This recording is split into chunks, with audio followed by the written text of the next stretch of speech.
Hi, welcome to Governance Bites. I'm Mark Banicevich, and today I get to spend time with Phil Doak. Hi, Phil. Hi, Mark. Nice to be here. Nice to see you. Thanks very much for your time. You too. Phil's a partner at Mosaic Financial Services Infrastructure is the technical name of the firm, isn't it? A specialist in financial services and does consulting to various entities around the financial services industry in New Zealand. He's also a chartered member of the Institute of Directors and has a lot of board experience. So a great person to have a conversation with. And today we're going to talk a little bit about risk. So thank you very much for your time. You're very welcome. Okay, so my first question for you then, Phil, is what are the board's responsibilities and obligations around risk?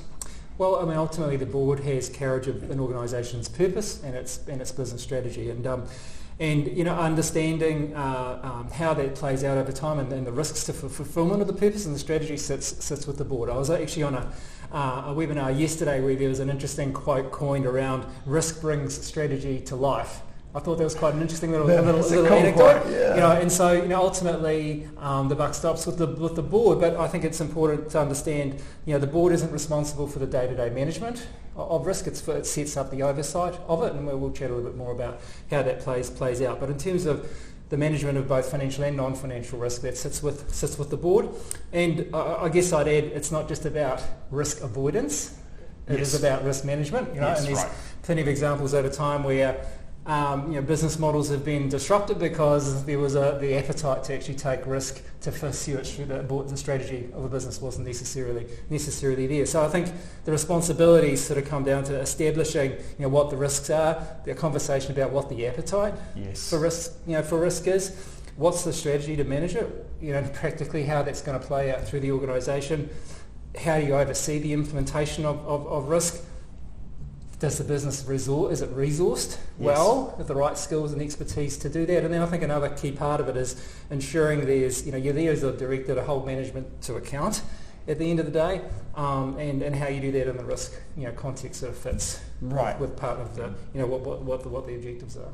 Okay, thank you. Because as you suggest, ultimately business is about taking risk, right? So you have to accept some risk, and as you say, the board's duty is very much about setting that appetite, deciding what risk they'll accept and then what risk they don't want to accept, whether they mitigate it or avoid it or what are some of the strategies. But there's always going to be this level of risk. And you've also suggested that the board can't do everything around risk because the board isn't involved in the day-to-day operations. So to a large extent, they set the framework for it and then delegate it through to management to be looked after on a day-to-day basis. Is that? Yeah, that's part of it. And I guess, we're going to chat a little bit about how they might do that, right? And I guess the frameworks that might support that. So, as we were chatting earlier, there's an interest in sort of exploring the concept of an enterprise risk management. What do we mean by that? And I guess that is a concept that is, I think of it as almost the architecture for how risk is managed within the business, within a business. So, so it's a holistic, it's a conceptual framework, but it has with it really the practical elements that support the management of risk. And it brings it together into an overarching framework that provides a reference point over time for how boards can look at how we're doing in certain of those elements, that sit within the framework. So in some of those elements are, the strategy, the business strategy, what are we trying to achieve? The risk appetite, which you've talked about, which is an important component, the risk management strategy itself, and then it's how it's implemented. So yes, you've got your normal risk artifacts, your risk registers, your policies, procedures, controls, the reporting, the data that comes through to support decision making, the accountability structure within the business, who's responsible for what, and the capabilities. But there's a couple of other key components that sort of sit within that enterprise view, and one is governance, right? So how does governance play out in terms of the role of the board? If the board's set up subcommittees to fulfil what functions, and then the really important bit I think is around risk culture. And having a view on that, right? And how, because you can have the artifacts and all the risk registers you like, but ultimately risk culture plays out every day in your front line and your executive and your decision making and within the board itself. And so how do you think about that? And is that culture supportive of the sort of risk outcomes as a business you think are key to achieve that purpose and achieve that strategy over time? Okay, right. So the framework that you're talking about here is your enterprise risk management framework, and you've talked about a number of components of that framework. So then how does an entity go about setting up this framework? How does it all get kicked off? Yeah, well, having a conceptual construct for it is sort of helpful, Yes. which it's a nice set of the components. But I guess some of the the challenges with it are having that view of strategy for a start, Yes. right? And in the conversation around, well, what are the risks? Right, and taking an expansive view of those, right, because they can range from quite specific financial risks, they can expand into sort of the non-financial risks of things like technology not working, products not delivering in the way that they're supposed to, which can create all sorts of issues, people risks, and then there's the risks more broadly to your strategy itself, Yes. that are very much environmental. Whether it's the risk of new technology disrupting your business model, risk of regulatory change that was not foreseen disrupting, your business model. So I think, all those sort of things that sit around, a strategy conversation. So, you need the framework. You need to have an expansive conversation around what are the risks with that. We've touched on the appetite for certain things going off the rails or otherwise. And then again, I guess beyond that, having that view of clarity around accountability structures, culture, how does that all support and is going to support your business outcomes over over time, and importantly, where does that sit today?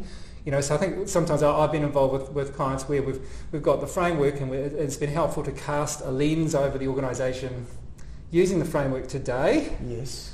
And the degree to which all those components are coherent and self-supportive of the business's outcomes versus what's the trajectory of the firm, where's it going, where does it aspire to be, and what needs to change over time. Like if you're going into a product area, for example, that might be new, and that might bring you risks that go with it. So how are you thinking about that? And so I think in terms of the board being able to manage against that enterprise risk effectively, having clarity on those things is important, and understanding where your current capabilities sit today, and and I think being able to engage with the management team constructively and be able to challenge constructively the view is important. So I think boards that operate well are pretty dialed in on those sort of absolutely. aspects, right? You've mentioned a number of different tools that a board can use to manage that risk, and one of the tools that you mentioned in particular was a risk register. And from what you've said so far, it's certainly more than just considering what your risks are, putting them on a register, and then reviewing that register every board meeting or something to see whether it's changed. So, what else would you do? If you're setting up a company, you maybe growing quite quickly, and somebody's come in and said we need a risk register. What do we do with it? Well, I think the risk register can play an important role, but I think what's the value of creating the register is actually the conversation. Right. Yes. Right. And I've been involved in some discussions with the board where I've said, forget the register today. Let's go around the table individually and collectively and I'll ask the question, well, what do you think, given our purpose, given our strategy, given what we're trying to achieve, given the market, what are the 3 or 4 risks that are going to keep you awake at night? Yes. Right, and it's an interesting conversation to have, Very much. And to sort of surface, what those are, and then obviously that's not the end of the conversation. That's the start of it, and if you've got a board that has brings some diversity of views and life experience and perspectives to that, you'll get a wider view of a more expansive view potentially of some of those risks, and then clearly you've got your executives' view and their experience that they bring to the table as well. But I think the starting point is purpose and strategy, the conversation around the risks to that, and it is a conversation which then informs what lies in a risk register, right? Yes. But you can have a risk register that can go down layer on layer on layer on layer. Yes. And I think there's a challenge there to be able to see wood for the trees and being able to surface what are the most critical ones that as a board we need to be focused on versus the ones that, look, we need to understand how that management has the right controls and processes in place to deal with them. Yes.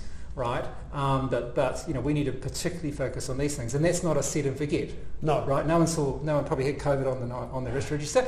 Interesting. Some might have had something like that if they remembered about bird flu that sort of predated it a bit, right? But the conversation, it's a living thing. Absolutely. Okay, so I think I think that's a key thing. So the value of the register itself is really just to make sure that you don't take your eye off the ball in any of those things that you've thought about in the past. And as a board, you want to keep focused on those significant ones and make sure that they're under control. And the ones that are less significant, where you've been able to transfer the risk through insurance, for example, you just check and go, yeah, everything's under control. Well, I think you've also got the risk register. It's not a fixture. It's dynamic, right? Yes. So I see registers that end with a column that says residual risk. We're happy with it. It can't end there. Mm-hmm. The question is, well, okay, that's fine. You think you've got that covered, but what's changing in the business now? Yes. And what's going to change? Yes. Right? And where is there tension around some of these risks, depending on where the business is at any point in time, right? And so, I think it's a dynamic thing, and that's why, as I say, the register is a living thing. It's a dynamic and needs to be looked at in that context. But that, in the manner in which that happens, sort of goes to some of these other elements which form part of the framework, which goes to, well, what is the information that's surfacing to me as a director that informs me as to what's changing in the business? Where am I getting information from as a director to exercise my independent view, to challenge management as to the risk changing inside or outside the business? Yes. And then there's that sense of culture, risk culture, which I talked about before. What is the voice of risk within the business? Is risk seen as good business practice, or frankly a pain in the butt that's just going to tell me the 20 things that I can't do, as opposed to enabling me to get the things done? And there are things that I think are really key from the board's viewpoint, is because you set the tone Yes. on those things. And there's a great book called The Fish Rots from the Head Down, right, which if you want a read of something at some stage, I'd recommend it, because it says, it speaks to that tone from the top. And that covers not just the risk components, it's ethics and on all manner of a bunch of other things. But, in terms of the organisation's posture around risk, it's a really key. That was actually the other point I was going to pick up on from what you talked about before, was about this concept of risk culture, because as you say, it's a very important aspect of it. And I often say when I'm talking to students or talking to businesses and things about risk, it's risk that sees companies fail. Companies that carry on with their strategy going well, or if they don't have a strategy, they're plodding along from day to day without significant side winds, they tend to continue. But it's when something unexpected comes along that's when companies tend to start to go downwards and eventually fail.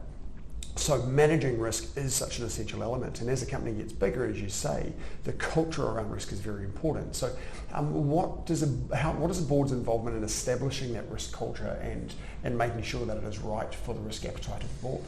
Yeah, well, I think it's having a cohesive perspective and a unified perspective of what the outcomes are that you're trying to achieve, and what does good look like. And I mean, culture is probably one of the most challenging pieces to manage. And as a director, you're not in the business, no, right? But you cast a long shadow.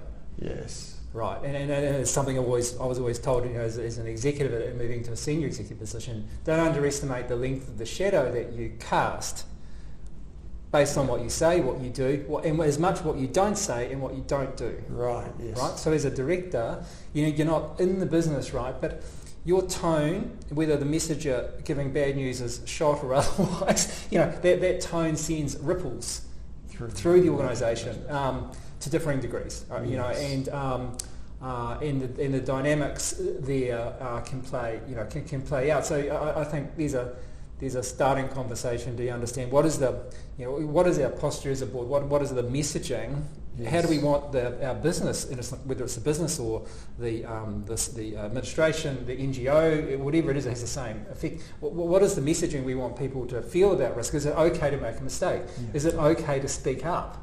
Right, yes. Right. So we want you to speak up, right? So the person that speaks up, it needs not to have been thanks very much for coming, Yes. And it plays out in decision making, right? Are we going to go? And there's always pressures commercially to get to market on stuff, right? Yes. And that's part of the strategy, and there's risk in whatever you take to market. But how far? And we're seeing it play out a little bit, within the industry at the moment, in the COFI and the conduct reviews underway, where there's decisions made about whether to invest in certain tech or not, or to defer or not. Yes. And that's a risk decision right? Absolutely. And it sends messages around, at any point in time what you think is important. So I think one of the trends that we're noticing in our industry as well is more and more firms have a chief risk officer, right? Yeah. Somebody that's absolutely focused on that, and that sends a real signal through the company that risk is a major concern. Yeah, it's interesting. I mean, you're right. I mean, I found it interesting just having been in the sector for a while now, Yes. both in banking and wealth and funds and things. I've observed there has been a proliferation of risk roles. Yes. Right. I mean, it's a proliferation. Now, part of that you could say, well, that's because there's been a proliferation of regulation as well, and so and that's for sure. There has been, and organisations have to invest in the people capability to respond to that, right? But the challenge I think that can create is who's actually accountable. We are like within the organisation. How does line 1, line 2, line 3, which everyone is sort of like the mantra for what a good accountability should be. That's fine in theory, right? But depending on the size, shape, scope, complexity of an organisation, they might not all have the lines as delineated as that, right? Because they're just not at the same scale, right? Yeah. But equally, when you do have the scale and you've got all that in place, there's a decent body of thought that says there's some real issues to be managed. The 3 lines is not a panacea for solving everything, and particularly if those lines, you still need collaboration, you still need sharing of information, and this again goes to aspects of risk culture, because does line 1, so as they think, risk is compliance's job. It's not mine. I'm just here to sell stuff, right? Yeah. I'm here to deal with this customer. Don't deal with mine. The other people that say no. That's versus, I'm in the client interaction. I've got carriage of risk. Yes. Right, in the manner in which I'm interacting with my clients and the way in which I'm fulfilling their needs and the decisions I'm making about taking a product or developing a product. And taking that to market, I want that to be a quality outcome, and my thinking around risk is part of that, and that flows into how different organisations, to varying degrees, incorporate risk into their product development, service development cycles, and there's the nice term of compliance by design, for example, which has that as an overt part of developing new solutions and stuff. So, but that's just another example of, of risk culture, but also accountabilities within an organisation. And as new things get created and work through their decision cycles, what are the questions that are asked at each point of that cycle? Yes, it's about establishing a culture in a business where everyone knows that the risk and compliance team are there as the angel on your shoulder, and to help you to make sure that you don't make a big mistake that costs the company a lot of money. Well, yeah, I mean, ideally, if you're in the front, irrespective of where you sit in that,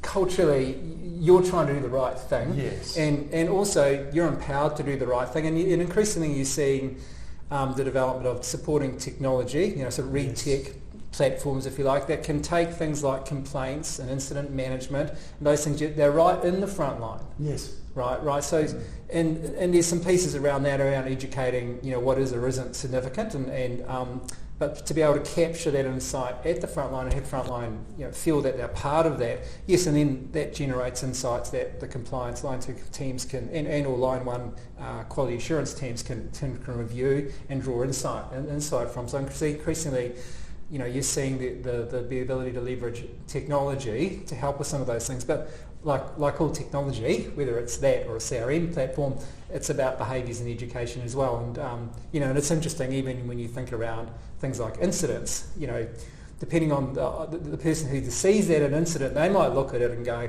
I don't think that's a big deal. Yes. Right? And then someone else who maybe has had more experience, has more knowledge of the organisation, more knowledge of the market, might look at that and go, that's only one thing, that is a big deal. Yes. Right? So and I guess that's part of as you build culture and you build the framework up, because that's not a risk for just an issue, right? That's it's way too detailed. That's a front line and thinking, empowered to put the hand up. And that's where the training and stuff through the organisation. Yeah, and just betting it just becomes, it's part of how we do it. It's about delivering better outcomes, whether it's for customers, our shareholders, all the employees, all the stakeholders, because no one likes things going wrong like that. But equally, the framing of decisions around doing new stuff and how that's thought about. I mean, you still want people to feel you do have to push the boat out on some things, right? Because you're not going to go forward without taking some risk. Yeah. Well, that's been cool, Phil. I think I might have to come and tackle you another day and carry on this conversation a little bit, because there's other areas that we haven't talked about. But thank you very much for your time today. I look forward to catching up with you again soon. All good. And I'll see you next episode. Thank you.